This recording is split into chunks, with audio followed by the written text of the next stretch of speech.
semuanya. Kami dari kelompok 3 dengan saya Hen Evelyn Sinaga, Saya Senaprilia Sitorus. saya Nazifah Kalisa Salim Nasution, saya Estrella Huta Barat. Pada video kali ini kami akan menjelaskan gizi pada kondisi gawat darurat.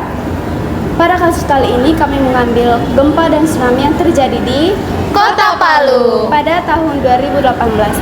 Bagaimana penjelasannya?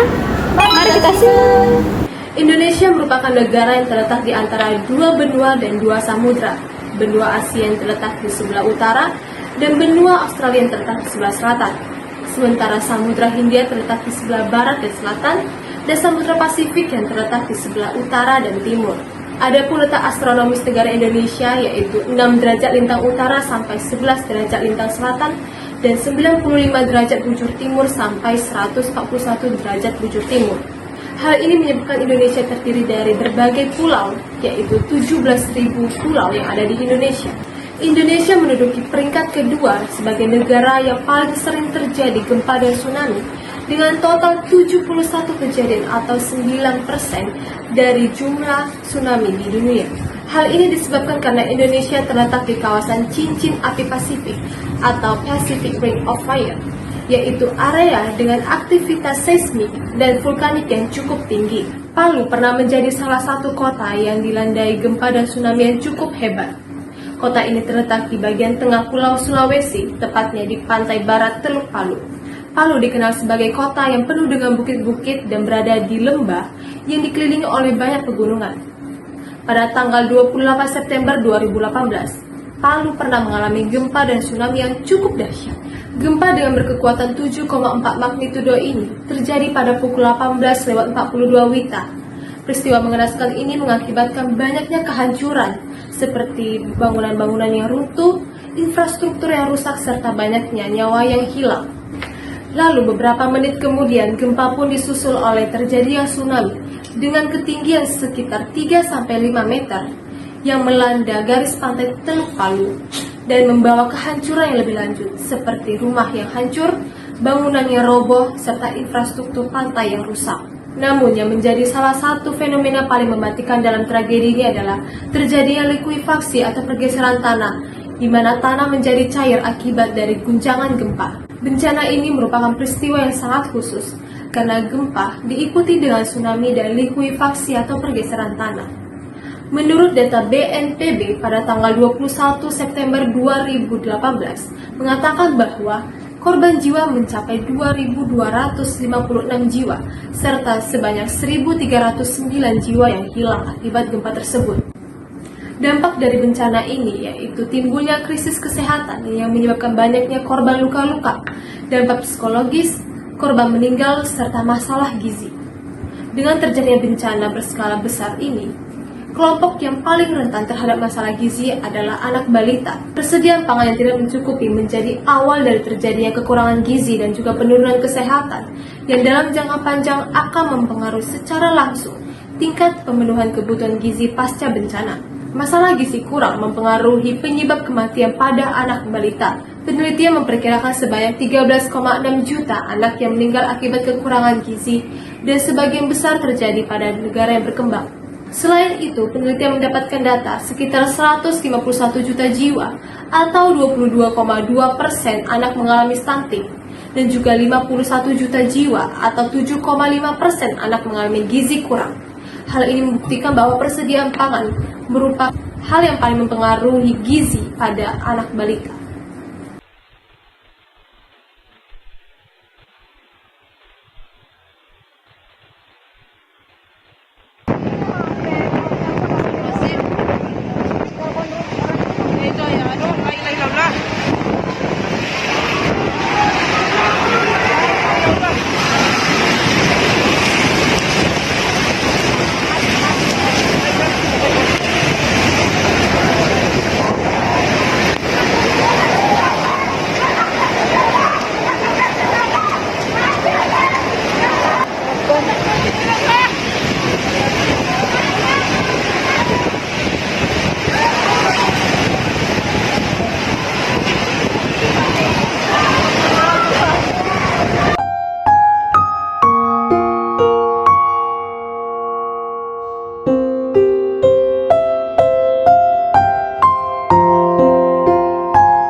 Gempa bumi dan tsunami yang terjadi di Palu pada 28 September 2018 memberikan dampak yang sangat besar, terutama bagi kelompok rentan. Salah satunya adalah balita.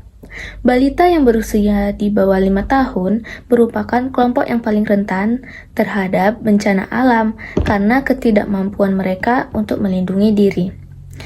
Dalam situasi bencana ini, mereka seringkali kehilangan akses terhadap makanan, dan air bersih, dan layanan kesehatan yang memadai. Setelah bencana, banyak balita yang kehilangan orang tua ataupun pengasuh mereka.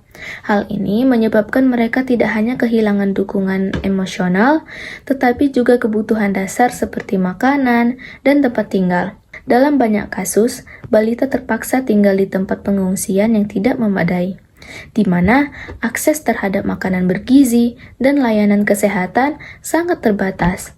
Kondisi kesehatan balita di daerah terdampak bencana juga menjadi perhatian yang serius. Banyak balita yang mengalami malnutrisi akibat kurangnya akses terhadap makanan bergizi tadi. Selain itu, risiko penyakit menular meningkat di tempat pengungsian, di mana sanitasi seringkali buruk. Penyakit seperti diare dan infeksi saluran pernafasan dapat dengan cepat menyebar di antara balita yang memiliki sistem kekebalan tubuh yang lebih lemah dibandingkan dengan orang dewasa. Oleh karena itu, intervensi kesehatan yang cepat dan efektif sangat penting untuk melindungi kesehatan balita di daerah bencana. Selain itu, pendidikan juga menjadi salah satu aspek yang terpengaruh oleh bencana ini. Banyak sekolah yang hancur atau rusak akibat gempa dan tsunami, sehingga anak-anak termasuk balita kehilangan akses ke pendidikan. Pendidikan sangatlah penting untuk perkembangan kognitif dan sosial anak. Dengan kehilangan akses ini, dapat memiliki dampak jangka panjang pada masa depan mereka. Program pemulihan yang fokus pada pendidikan anak-anak, termasuk balita, sangat diperlukan untuk membantu mereka kembali ke jalur perkembangan yang sehat. Dalam menghadapi situasi ini, penting bagi pemerintah dan organisasi kemanusiaan untuk memberikan perhatian khusus kepada balita sebagai kelompok yang rentan. Program bantuan yang dirancang untuk memenuhi kebutuhan spesifik balita, termasuk penyediaan makanan bergizi, layanan kesehatan, dan akses ke pendidikan. 3 hal ini harus menjadi prioritas dalam upaya pemulihan pasca bencana bagi balita. Dengan pendekatan yang tepat, diharapkan balita dapat pulih dari trauma dan kembali ke kehidupan yang normal. Selanjutnya adalah aktivitas darurat terkait gizi balita. Gempa bumi dan tsunami yang melanda beberapa daerah di Sulawesi Tengah menyebabkan masyarakat di sana harus mengonsumsi makanan seadanya termasuk balita tanpa memperhatikan aspek asupan gizinya. Hal ini sangat memprihatinkan karena jika balita mengonsumsi makanan seadanya tanpa memperhatikan asupan zat gizinya, mereka akan lebih rentan terkena penyakit. Pemberian makanan yang tidak tepat pada kelompok tersebut juga dapat meningkatkan risiko kesakitan bahkan kematian, sehingga diperlukan adanya aktivitas gizi darurat. Adapun aktivitas gizi darurat balita yang telah dilakukan antara lain: pertama, inisiatif dapur gizi. Untuk mengantisipasi masalah gizi pada balita di pengungsian Kota Palu, Kementerian Kesehatan Republik Indonesia melalui Direktorat Gizi Masyarakat telah menginisiasi pembangunan dapur gizi pemberian makanan bayi dan anak atau PAMB. Dapur gizi ini akan didirikan sebanyak 5 buah yang menampung jumlah pengungsi paling banyak dan akan beroperasi dalam waktu 2 minggu ke depan. Tujuan utama dapur gizi ini adalah untuk menyediakan makanan bergizi bagi anak yang terdampak bencana, mengingat banyaknya anak yang mengonsumsi makanan seadanya tanpa memperhatikan nilai gizinya. 2. Kegiatan dapur gizi. Setelah dilakukan pembangunan dapur gizi, kegiatan selanjutnya yaitu berupa memasak makanan untuk balita dengan mengacu pada karbohidrat, protein, lauk hewani, lauk nabati, sayuran, dan juga buah. Menu yang akan dimasak nantinya harus disesuaikan dengan kebutuhan energi dan zat gizi balita per hari berdasarkan angka kecukupan gizi tahun 2019, yaitu yang pertama energi sebanyak 1350 kilokalori, karbohidrat sebanyak 215 gram, protein sebanyak 20 gram, dan lemak sebanyak 45 gram. Kegiatan memasak ini nantinya akan dilakukan oleh ibu-ibu yang berada di tempat pengungsian. Sambil menyiapkan makanan untuk anak-anaknya, mereka akan diajarkan oleh tim gizi Kementerian Kesehatan bagaimana cara memasak yang baik untuk anaknya.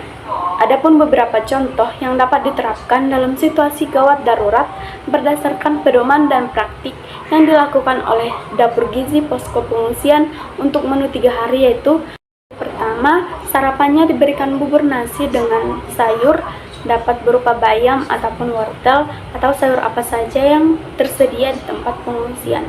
Kemudian ditambahkan juga telur orak-arik. Untuk makan siangnya diberikan nasi dengan ikan tuna ataupun ikan kembung, dan juga sayur kangkung. Untuk makan malamnya diberikan nasi dengan daging ayam suwir dan juga sayur brokoli. Untuk cemilannya diberikan biskuit bayi atau buah pisang. Hari kedua sarapannya diberikan bubur susu, dapat berupa susu formula ataupun ASI dengan pisang halus. Untuk makan siangnya diberikan nasi dengan tahu tempe dan juga sayur kol. Untuk makan malamnya nasi dengan sup ayam dan juga sayur wortel dan kentang. Untuk cemilannya diberikan roti tawar dengan selai buah. Hari ketiga diberikan bubur beras merah dengan labu kuning halus. Kemudian untuk makan siangnya diberikan nasi dengan daging sapi cincang dan juga sayur wortel atau sayur buncis. Untuk makan malamnya diberikan nasi dengan ikan bakar dan juga sayur selada tomat. Untuk cemilannya diberikan yogurt ataupun buah pepaya. Menu yang akan dimasak nantinya harus disesuaikan dengan persediaan bahan makanan yang ada di tempat pengungsian. Untuk pasokan dan persediaan bahan makanan akan dibantu oleh Non-Governmental Organization atau NGO. NGO merupakan organisasi non-pemerintah yang turut berperan dalam penyediaan bahan makanan dan peralatan yang diperlukan untuk dapur gizi. Kemudian aktivitas yang ketiga yang dilakukan adalah pendataan dan screening gizi. Yang dilakukan dalam aktivitas darurat terkait gizi adalah melakukan pendataan bayi dan balita di posko pengungsian. Selain itu dilakukan juga screening status gizi untuk mengidentifikasi status gizi bayi dan balita yang berada di posko pengungsian itu. Jumlah balita yang berhasil didata yaitu 176 orang yang terdiri atas 84 orang laki-laki dan 92 orang perempuan. Dengan beberapa di antaranya akan menerima makanan tambahan dan edukasi gizi melalui orang tua mereka. Peristiwa bencana gempa bumi yang terjadi di Kota Palu pada tanggal 28 September 2018, tepatnya pukul 3 sore, mengakibatkan hancurnya sarana serta prasarana di pesisir Kota Palu, di mana Kota Palu mengalami keadaan dan kondisi yang sangat memprihatinkan. Pada bencana yang terjadi di daerah pesisir kota, mengakibatkan kerusakan pada jalan-jalan, tempat parkir, lokasi konstruksi, bangunan dan infrastruktur yang hancur atau rusak akibat bencana, yaitu diantaranya ada 68.451 unit rumah, 327 unit rumah ibadah, 265 unit sekolah, 78 unit perkantoran, 362 unit toko, 188 titik jalan rusak atau retak, serta 7 unit jembatan yang hancur. Bencana seperti ini juga sangat berdampak pada kerusakan aset, kematian dan cedera, hilangnya pasokan, hilangnya komunikasi, kehilangan kekuatan, hilangnya pelayanan air, hilangnya layanan sosial, hingga kerugian bisnis yang banyak. Juga diperkirakan keadaan sejak gempa dan tsunami terjadi di Kota Palu dan Kabupaten Donggala, sejumlah gempa susulan terus terjadi di kawasan tersebut hingga pada Jumat malam, yang dimana kejadian itu juga sangat mempengaruhi kesehatan, terutama balita yang merupakan kelompok rentan.